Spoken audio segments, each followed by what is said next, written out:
পোশাক একটি সাধারণ কাপড় নয়, বরং এক ধরনের ভাষা। এই ভাষায় বলা যায় সংস্কৃতির গল্প, ঐতিহ্যের গান আর অনুভূতির রং। এই বিশ্বাসেই নিজের পথ চলা শুরু করেছেন তরুণ ফ্যাশন ডিজাইনার মারুফা হক রিমি। সাভারে বেড়ে ওঠা রিমি বর্তমানে পড়ছেন BGMA university of fashion and টেকনোলজিতে।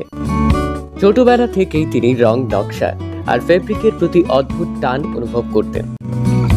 রিমি বলেন, আমি ফ্যাশন ডিজাইন বেছে নিয়েছি কারণ পোশাক আমার কাছে শুধু পরার জিনিস নয়, এটা এক ধরনের শিল্প, এক ধরনের ভাষা। রিমির সাম্প্রতিক কালেকশনটি তৈরি হয়েছে বাংলাদেশের তাঁত ও তাঁতিদের প্রতি শ্রদ্ধা জানিয়ে।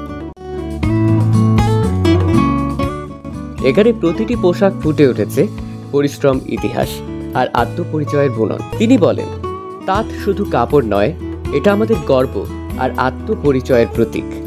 রিমি বিশ্বাস করেন, ঐতিহ্য কখনো পুরনো হয় না, বরং সময়ের সঙ্গে নতুন রূপে ফিরে আসে আধুনিক ছোঁয়ায়।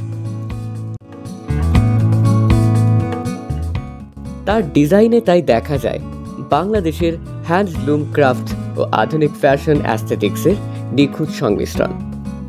তার স্বপ্ন একটি সাস্টেইনেবল ফ্যাশন ব্র্যান্ড গড়ে তোলা, যেখানে স্থানীয় তাঁতি ও কারিগরদের সঙ্গে কাজ করে বাংলাদেশের হ্যান্ডলুম কাপড়কে আন্তর্জাতিক মঞ্চে তোলা হবে।